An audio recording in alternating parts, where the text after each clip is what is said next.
Hey guys, Kurt here with NK Garage, and this is Jacktown May 2025 Part 2, the tool haul reveal. If you haven't seen Part 1 yet, you might want to check it out. Part 1 is kind of some live picking footage, a little bit of stuff from the show, and kind of just a quick reveal of the tools. But this is the video where you're going to see all the tools in more detail. So let's jump into it. We'll start up here with the ratchets. Let's take a look at what I brought home from the Jacktown Flea Market. I got two Blackhawk ratchets, the round head style. This one is 1/2" drive and this one's 3/8 drive. I got a Challenger by Proto 3/8 drive round head ratchet. This one I've never seen before. It's a Dayton, USA made round head ratchet. I got three Craftsman 1/2" drive ratchets here. They are all USA made. This one's a V series with the patent numbers, quick release. This one's also a quick release, but it's a later V series. And this one is the round head fine tooth, quick release. Nice one there. That one also has the patent number on it.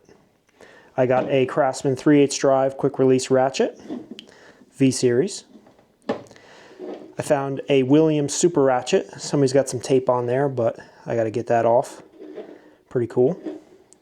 I got this Herbrand 1/2" drive sliding T-handle breaker bar. This is the number S-21. And then I got a Craftsman Flying V 1/2" drive sliding T-handle breaker bar.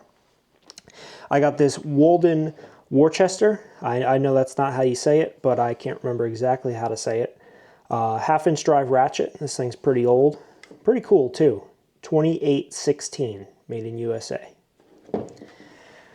Got this Armstrong 1/2" ratchet here, and this thing's pretty cool. You got the Armstrong logo up here. Kind of got a selector switch similar to Snap-on. Another Armstrong logo over here. And there's the back. I haven't seen this one before. I think it's pretty cool. It's got a nice kind of like convex handle here. And then I got these two are both Pennins Corp. USA 1/2" drive ratchets. Pretty dirty, but we'll have to get those cleaned up. And then on the bottom, we got this monster. This is a Bonnie.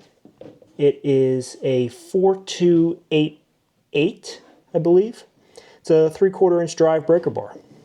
So it's got the hole up here if you want to put in a pipe, or a rod, I should say.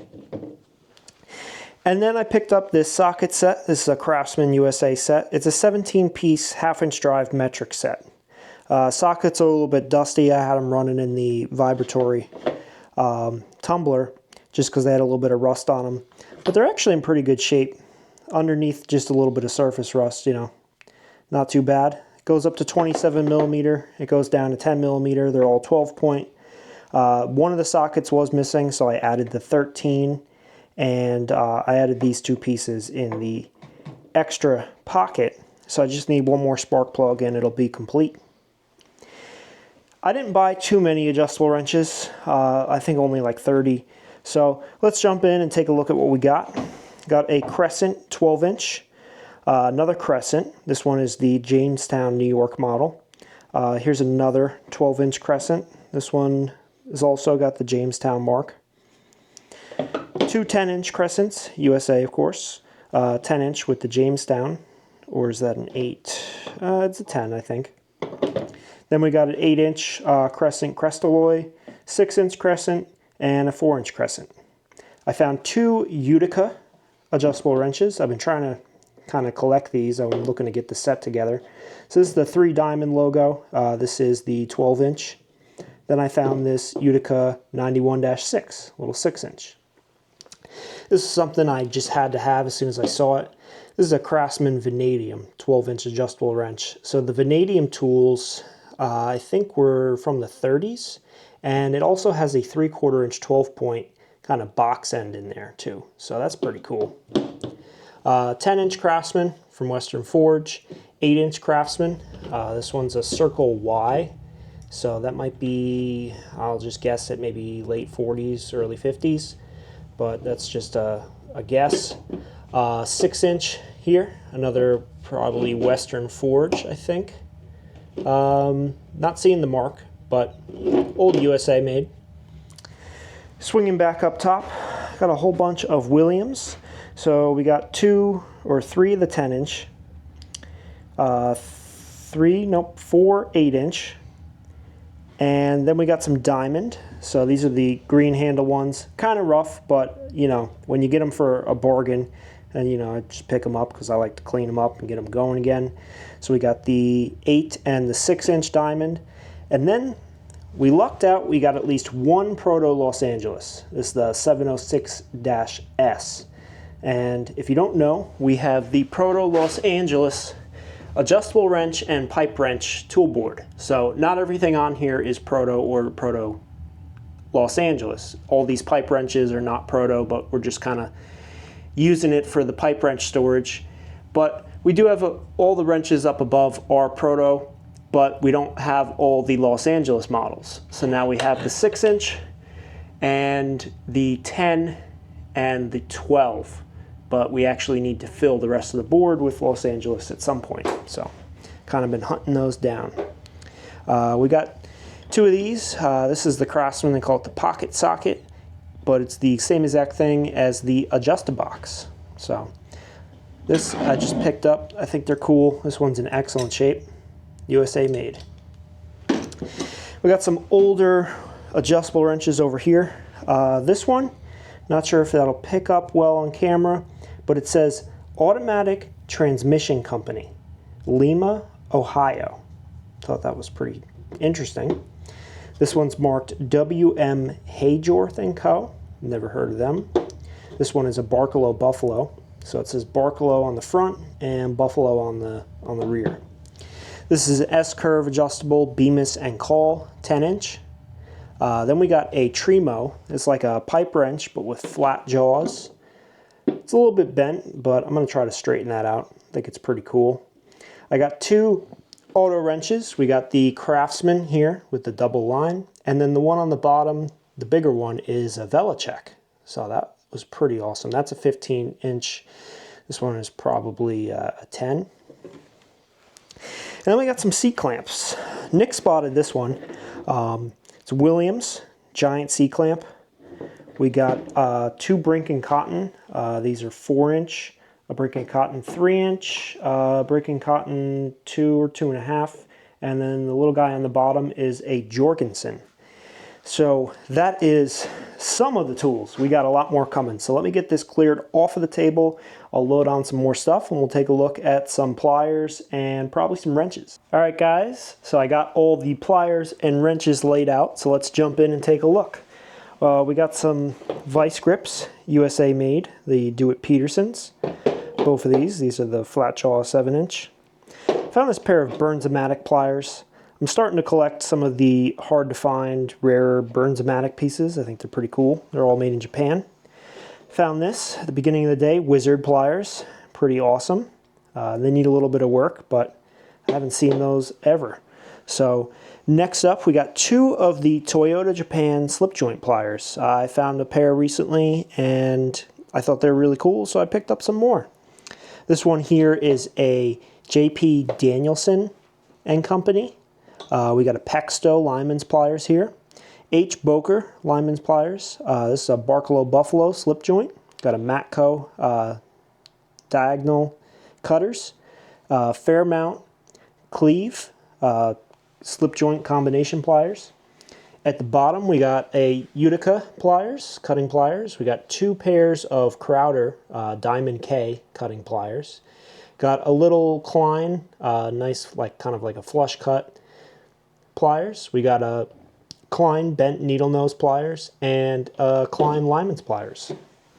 Swinging up, we'll take a look at the Craftsman and Sears selection.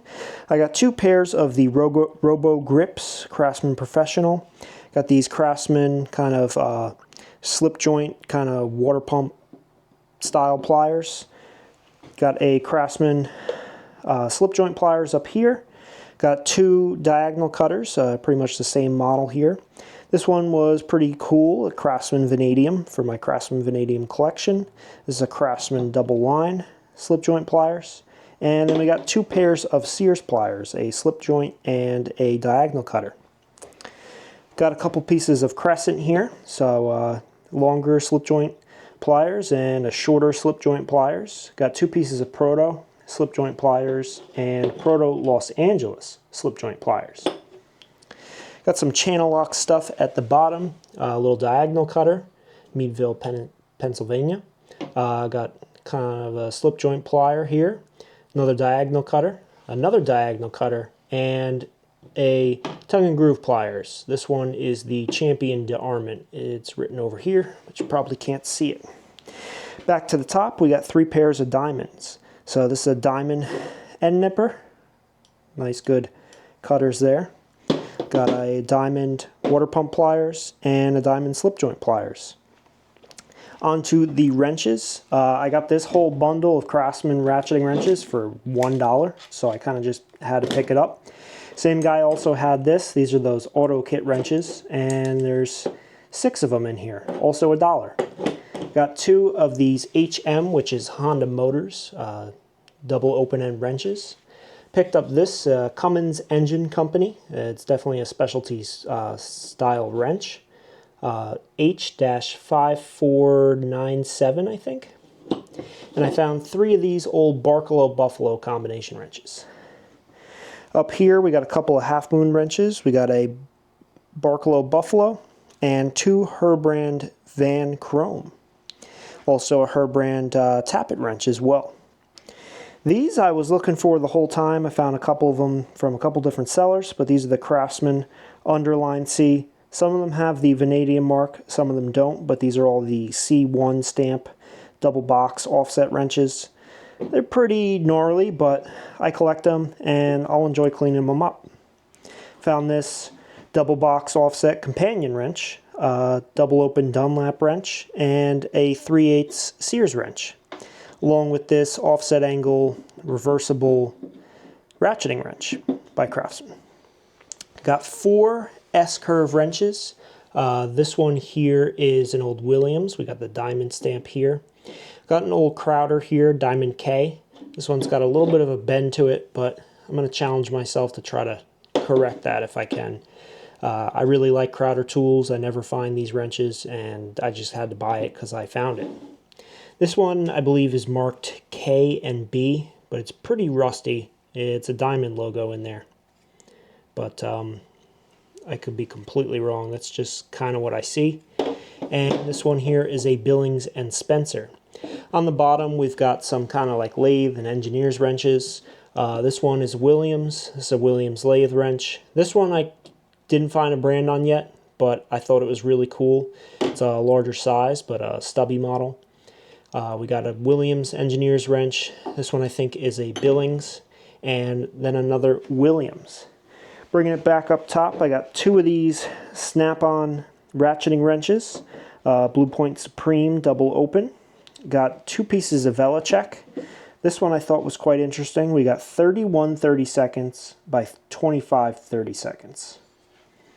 And then we got the Velocek double box. I got 2 pieces of Ford wrenches. This one I thought was pretty sweet. It has like a built-in ruler, so it's marked 2, 3. There's a 4 here, but that might be the part number. There's a 5, but you kind of see the inch marks on the bottom, so kind of interesting. I haven't seen that one before. And here's another Ford wrench. I get these all the time. It's like, I think, the spark plug wrench. Got some Fairmount double open and a Fairmount double box. And then I got this nice Armstrong 7/8 inch spud wrench. Kind of a funny story. So David from West Highlands, he went to buy a spud wrench. He found it at a table. He went up to ask the guy how much is the spud wrench. His in particular was a Proto with the offset. And right as he went to ask the seller said $10. And this guy just runs up, grabs it out of his hands, and buys it right out from under him. So he was this big guy with this big beard. He kind of looked something like this. So keep an eye out for that guy. So let me clear off the table one more time, and we'll look at the final lot of miscellaneous. All right, guys, we got the final table laid out. Not much stuff left in the haul, but let's take a look. Here we got a Stanley plane, made in USA. I don't pick up a lot of planes, but this was on a table for $2, and it's in pretty good condition. Blade needs to be sharpened. Somebody was kind of rough with it, but wood handle still in good shape, not cracked, not too much rust. For $2, I just couldn't leave it there.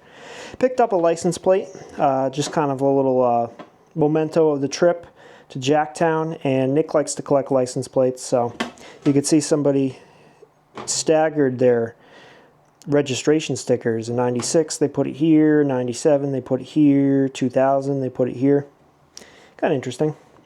We have this amp insertion tool. Now I don't know a lot about these, but I know that the amp tools are not cheap. So since it was on a table for $1, just figured why not pick it up, kind of learn something about it. I don't know how to use it or what it's for, but if you guys know, let me know. Comes with the box. Got a ratchet strap, but this is for E-Track. We have E-Track in one of our enclosed trailers. That's the trailer that we use to pick up toolboxes, so figured pick it up. It was pretty cheap. Got this old Craftsman ball peen.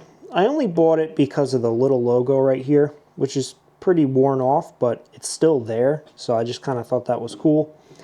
Got a Starrett number 93C tap wrench, GTD. This one is the 339, I believe. Unknown tap handle. It was $1, so I figured I'll clean it up and see if I can get it going. That would be fun. Got this little hand vise. It was $2. Thought it was kind of cool. You know, watch guys or jewelry guys, if you're doing precise stuff, a lot of those guys like to use those. Maybe machinists too.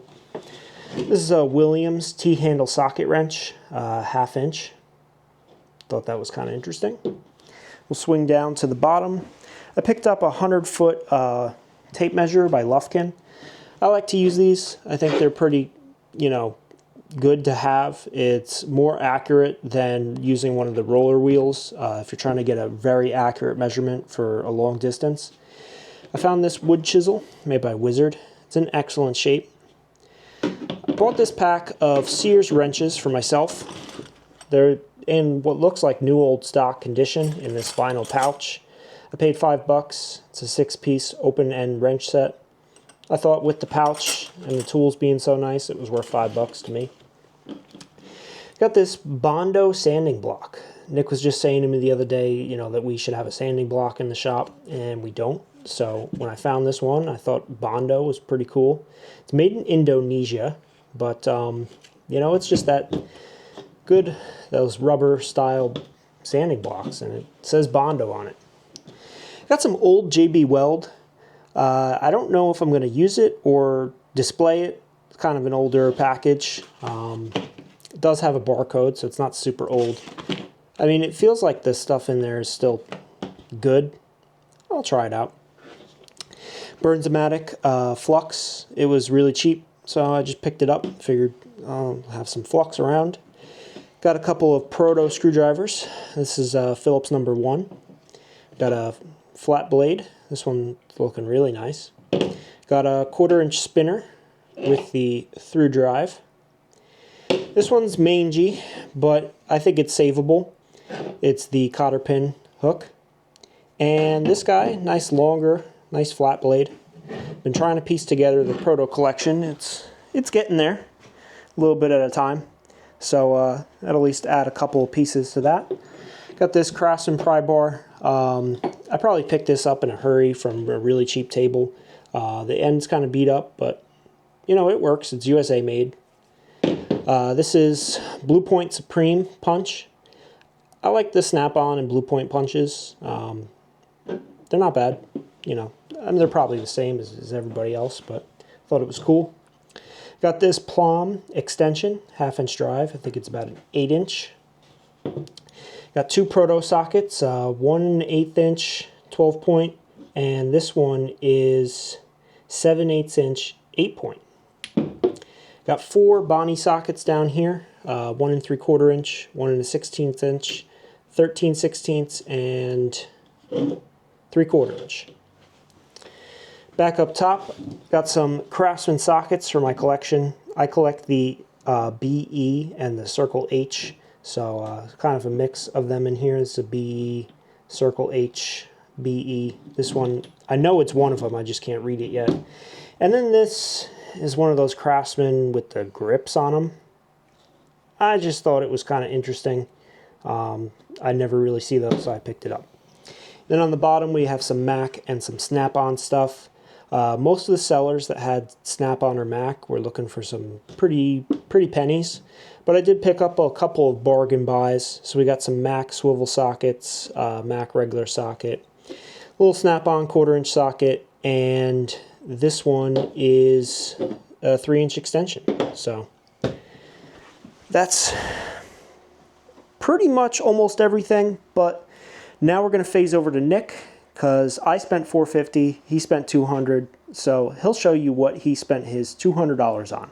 All right, guys, I'm Nick with NK Garage today, normally with NK Landscaping. I'll show you the two things that I bought. Kurt actually bought them for me and did all the haggling, but I had to have this stuff, so I'll just jack this on up here for you. One moment, stand by. Some of you might know what this is. Can you see it yet? How about now? You better be able to see it now. All right, so this is a Haul Master from Harbor Freight, 1,000-pound hydraulic jack cart. We have the smaller 500-pound version of this, but I saw this at the Jacktown event and I had to have it. So Kurt haggled the guy down to 180. He was asking 200. These sell for $369 at Harbor Freight. They are super useful, 1,000-pound capacity, and this thing jacks up to about the height of a pickup truck tailgate. So we use this a lot for loading and unloading stuff out of the truck and just around the shop. It's super handy. So the 1,000-pound capacity is going to be well appreciated.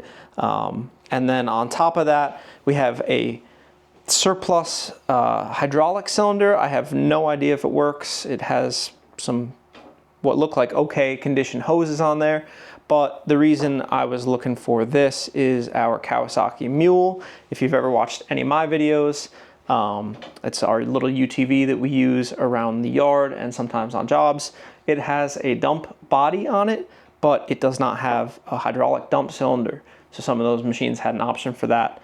Kurt paid 20 bucks for this thing, and we're gonna see if we can retrofit it and maybe possibly get it to work. But I think we did pretty good. You can see this thing goes up and down.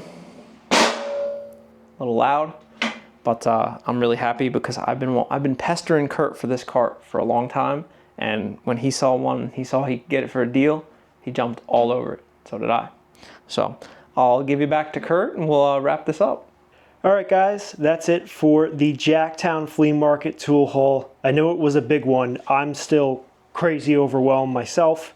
Definitely was a lot of stuff.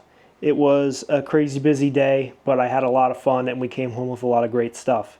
If you're wondering individual prices on this and that, you got to understand that I bought things for 50 cents. I bought things for $1. I bought a lot of stuff for $2. That was a pretty common price point. But I bought some stuff at $5, $10, maybe a little bit more. If you average it all out, I'm sure if you count all the tools, it's probably a little over 200. I spent $450. Call it $2 a tool. That's a pretty good average. I know I spent a lot of time at the $1 and $2 tables. Those are my favorite. So I want you guys to pick a couple of your favorite tools and leave them in the comments. I haven't even started to think about it, but I know that the Craftsman vanadium stuff, the old school Craftsman stuff, that's a collection I'm really working hard on. So that includes the Craftsman vanadium adjustable wrench, the old Craftsman sockets, those old Craftsman vanadium wrenches.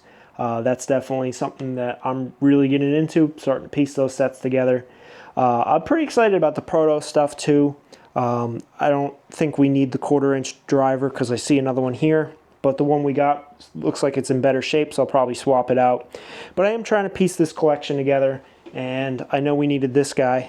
So that's definitely, a keeper. Same thing, I just get tempted on cleaning stuff like this up. I can't stand seeing stuff like this. sit around in a pile of rusty junk. This will come right off. I could scratch some of it off with my nails. You know, the mange will always come back, but you can keep it at bay.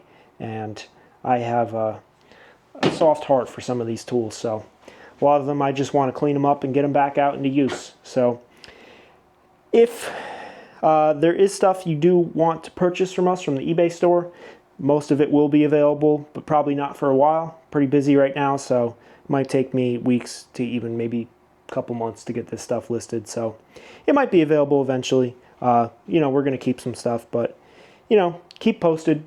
Keep a lookout if you are interested and you're willing to wait. So thank you guys for watching. It was a fun one. It was a crazy one, but we'll be going back. So I'm definitely going back next year for their spring super big flea market event, and I might go back again once more this year, maybe in the fall. Gotta just check my schedule and see how everything lines up. So we'll see you guys next time. Have a great day.